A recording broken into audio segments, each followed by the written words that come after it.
One, two, Yeah. 3, 4. Hello, and welcome to Immigrants and Exiles, a series of chats recorded at the Beachcomber Café in St Kilda between me, Walter, and my friend Moreno, the sons of Italo-Australian migrants. Today, we reflect on a letter from Ukraine, escape to Italy, and why foreigners make the best Italians.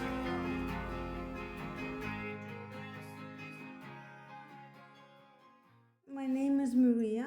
To put it clear at the very beginning, migration between Russia and Ukraine in my life was not actually the immigration. That was a domestic migration, which was a kind of the state policy in Soviet Union, because it was a common practice that after graduation, young people, they went to other regions of Soviet Union. That's how my father from Moscow went to the Crimea, to Sevastopol, because there was there was the best university, technical university for nuclear engineers, for submarines, military engineers. And most of my life I actually lived in Russia. I lived in Murmansk. This is the very north of Soviet Union, close to the Norwegian border. Then we lived in Moscow, and then we moved to Sevastopol, where I graduated from school. So how we all got to Kiev. Actually, I planned to apply for Moscow University, but on my way to Moscow I had a stop in Kiev, and I just fall in love with the city because it's extremely beautiful. It's ancient, an extremely beautiful, huge Dnieper, which actually crosses through the city and divides Kiev for two sides: left side, right side. Right side is more ancient, left side is more modern. So it's really a very, very beautiful city even now. Then it happened so that all my family moved to Kiev, because at first my brother came to apply to the university, and then he stayed in Kiev. Then my mom came to us, moved from Sevastopol to us. Then in 2014 we took my grandma because she was old and she couldn't live alone, and it was hard to go to Sevastopol after 2014 because Ukraine closed the border and you had to wait for 18-20 hours in the queue, and you can go only by car because no planes, no trains, no nothing, no connection. So it happened so that all of us get together in Kiev. I married, my husband is from Kiev, and all his relatives are in Kiev. And we never cared about the nationality, as you understand, because once again, the father of my husband, for example, he lived in Sevastopol for some period of time. We all have a lot of friends in Russia, and it was a common practice for us just to go to Moscow for winter holidays, just to visit Moscow theaters, for example, which are one of the best in former Soviet Union. So for us, which started in February 2022, is a kind of the existential crisis, actually. It's not the fear of death, not the fear of missile attacks. This is really the situation which you couldn't see even in the hardest and toughest nightmare. Because of so many friends and relatives in Russia. So we spent something like 2 years with the hope that it will come to an end. But the situation becomes more and more tough in Kiev. The level of aggression increased dramatically. It is really very dangerous place for the moment, not only because of the Russian missile attacks, but also because of the very high level of the anger and aggression in the society. So you are not safe anymore there, unfortunately. And we have children, so the decision was very clear: we need to leave the country. So then we need to make a decision where to go. For my mom and for my brother, it was very simple. They went to Russia So when we left the country this year, my mom and my brother went to Russia, and they're right now there. And we decided to go to Italy. That is funny because none of us actually speaks Italian, but we always love this country. As tourists, we visited nearly all the country. We've been to Rome, Milan, Florence, Venice, Naples, everywhere. And we really loved south of Italy very much. And even before the war, we thought of buying some property here to, like a holiday property or something like that, because we really love the culture, we like the nature, we love everything here. Like my two most favorite countries are Greece and Italy, and Calabria is actually a combination of Greece and Italy for me. So the decision was made very easily for us. We decided that we've lost all the control of our life, in 2022.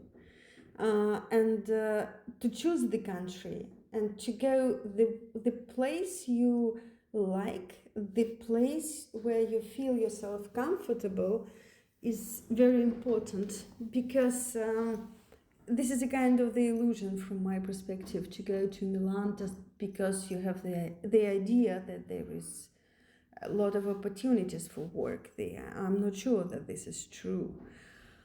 So we've come here. We live now in province Crotone, and I really understand that we've made really very good decision. Why? Because nearly in all the families, someone migrated either to the United States in 50s, 40s, or like your ancestors, your parents, to Australia. So it's so much understandable for people around us that this is not an easy thing, and they try to do their best to support us in a very polite manner.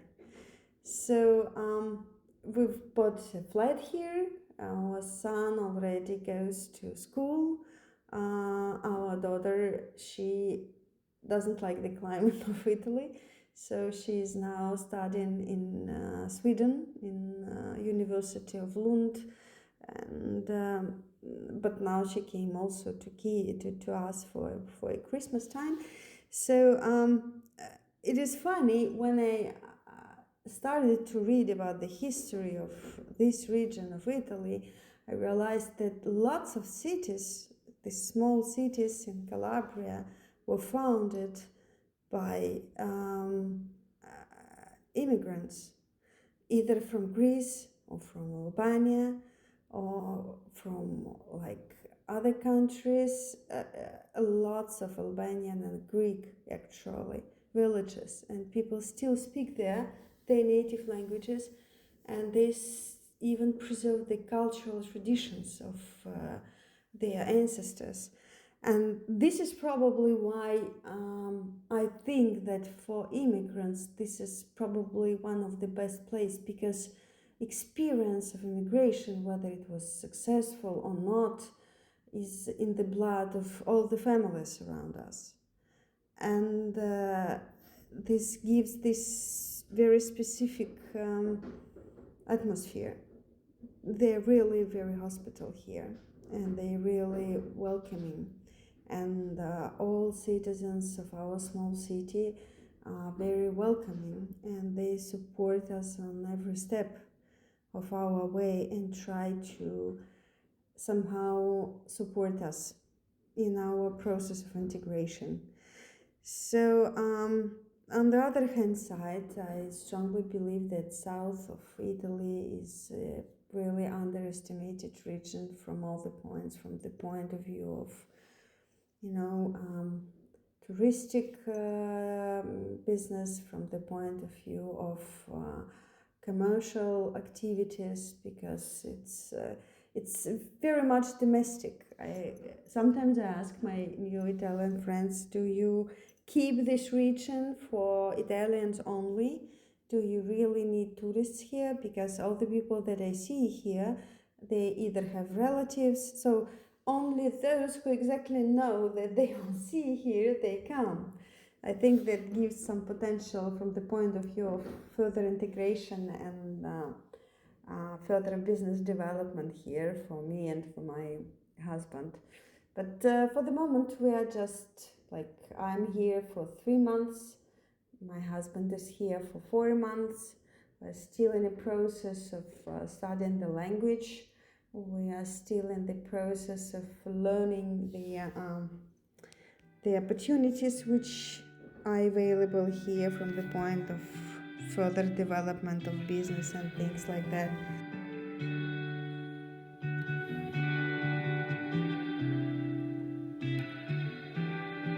You're listening to Immigrants and Exiles, a series of chats recorded at the Beachcomber Café in St Kilda between me, Walter, and my friend Moreno. In part 2 of the episode dedicated to Ukraine, Maria, sorry Maria, we know you're really Russian, we reflect some more on 21st century Italy as a modern destination for new migrants, but also on why Italian cemeteries can be so welcoming, and why Australia shouldn't simply be accepting of newcomers, but should also be acceptable to them. That's right, acceptable to them.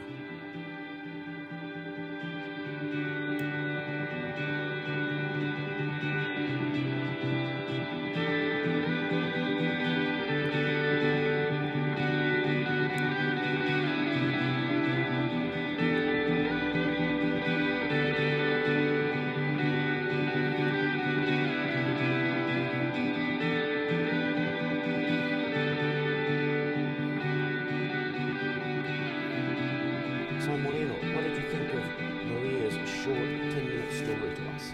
Like I actually loved it. I thought there were elements of romance in it, a bit of intrigue, names like Sevastopol, which we tend to say Sevastopol, Yep. Murmansk, Kiev, the way she describes these places, her father's involvement in the nuclear submarine industry. Yeah, naval tactics. Yeah, I mean, this is something, when you think of Soviet Union, espionage, it's all there. And how he went to the first technical university in, where did he go? So that's Sevastopol. Sebastopol in Crimea. To study at the first technical university where they were getting seriously into nuclear submarines and that kind of stuff. Yeah, so they left the north of Russia, Yes. near Norway, to go to the south of Russia, which eventually led her to go from Sevastopol Yep. to Kiev. Now, why did you say the north, near Norway? Weren't they from Moscow? No, they were from north They of were Moscow. from Murmansk. In Murmansk, that's Okay, right. okay. Yeah. So And she was going to go to university that's right. In Moscow. In Moscow. But a funny thing happened on the way to her life, Yeah. where she goes, I'm going to go to Kiev, because Right. it seems like a really interesting, fascinating, romantic city. So how did she end up in Kiev? Well, she goes to Kiev, and she falls in love with the place, And she stays. and she stays, yeah. She was going to go to Moscow to study. That's right, yeah. Okay. You reckon it was like a stopover on the aeroplane or what? It sounds like a stopover. It almost sounds like a stopover, but Maybe it doesn't matter There anyway. are secret little things. Yeah. She didn't want to go to uni, Yeah. but she's not telling No, us. I don't know. I don't know. But it's just very interesting, even without all the crossing all the T's and putting dots on the I's. It's a very interesting, intriguing kind of story with all the bits. You know, Yeah, left and we out that forced her don't to compress everything into 10 minutes. know. No, of course not. You know, she mentions the river. She talks about Kiev, Yes. the old city, the new city. Yeah. The huge. I looked up the name of the river, the D-N-I-E-P-E-R, Dnieper. Yep. Dnieper Yep. is the name of the river. And no, look, I loved it. There's obviously a lot more. So come on, you can take over. Well, you know, this thing of ending up in Kiev reminded me of the Buddhist saying that Yeah. a person often finds their destiny on the road they take to avoid it, Yes. which is a lovely little extension Yep. of the Italian notion of well, whatever that F happens to you in life, Whatever that's the it, fuck or happens, destino. Yeah, you know? yeah, okay, yes. So yes, it's great yes. retrospectively saying Yeah, it must have been yeah. intended to happen, you know? Yes. On the other hand, I came across, I was just telling you a minute ago, before we started recording, about V.S. Naipaul, Yes. the, what would you call him, Jamaican, British, English writer, who apparently, and a biography that was written by Patrick French, in which his biographer focuses a lot on the fact that Naipaul was unable, after he left Jamaica and emigrated to the UK, and I think he lived in other places, but he was never able to find a place to call home, which is a topic dear to my heart. Yeah. Finding home, finding a home. And you mentioned Maria here, who lived in the Ukraine for many years after coming from Russia, and feeling at home in Kiev straight away. And later on, she feels at home somewhere else, doesn't she? That's right. We'll come to that. But these are interesting stories that keep popping up. I gravitate to what I like. So I hear about Naipaul, V.S. Naipaul, and I think, okay, I'm going to read that biography of his and see what he was on about not feeling at home. Yeah. So you said she fell in love with Kiev. That's right. And destiny takes over because it's in Kiev Yep. that I think that's where she meets her husband. Sounds right to me. Yep. Yeah. And she that makes her fall in love with the city even more. Yep. And eventually they have this thing called internal migration that happens. Yep. When her mother comes over after her brother has come over and starts to study in Kiev. Yes. And then they bring over the grandmother who's been left alone. We don't know what happens to the father That's along right. the way. Yep. Yep. He may have passed away. Yep.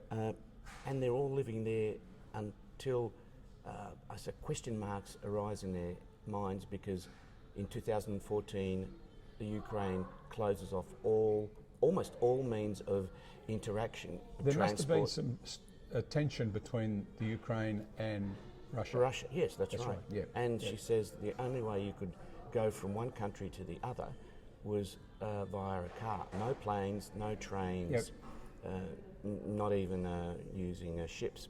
Yep. And there was an 18-hour wait at the border or something. That's right. So this all put people off, Yeah. Yep. And the war then in 2022 is the disastrous cherry on a collapsed cake. Yes. Yes. Yep. That's true. And I'm just thinking so the next big thing that happens, she's settled in the Ukraine. Yeah. And is the war. That's right. In February 2022. Yes. She says the war starts. And that's why we called her fondly Maria, if you're listening. Yeah. We called her Ukraine Maria. That's right. Although she's Russian, but she's like a natural Ukrainian. Yes. Yeah, and they were waiting for the war to end. They're waiting. People are kind of waiting to see what happens, and it doesn't. It gets worse. Things get worse. She does mention a level of aggression in the society. Yeah. Now, I wasn't quite sure what she meant by that. Whether because she's Russian, there's a bit of hostility towards her from the local population where she's living in Kiev. Did you interpret it like that? No. It sounded like, I did. Yeah. But I understood that she meant also that in general, between Ukrainians, Kievians, I don't know, there was a lot of tension. Okay. Neuroses springing up, people easily angered in the streets because there's probably some shortages of food. Sure. And there are rockets arriving and blowing up telecommunication sites or hitting apartments, Yeah. And they probably can't understand why they should be attacked by Russia. So this is not a She calls it an existential crisis. She does. Yeah. I also thought maybe she was just talking about the level of aggression, the intensity of the war escalated. Oh yeah, absolutely. So it was Russia just bombing more and more and more. Yeah. That kind of thing. So I don't know, but it doesn't really matter. And so that goes on for 2 years. Security, she says. Yeah, that's right. Yes. So this is when they decide what are they going to do. Yeah, and before I answer that question, I think she leaves you with the impression that at that point there, she hasn't simply migrated internally according to old policies of the Soviet Union that facilitated movement between the different Soviet satellite states.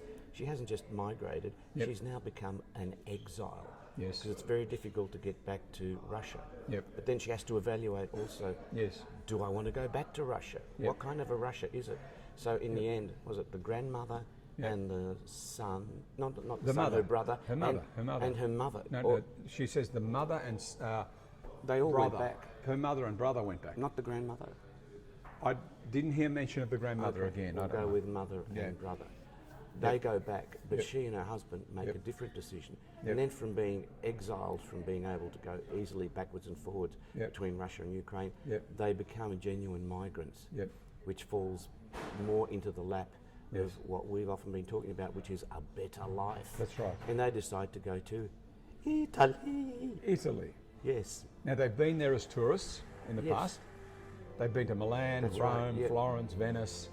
In southern Italy too. They like the place, Naples. they like Italy. So where do they end up, Walter?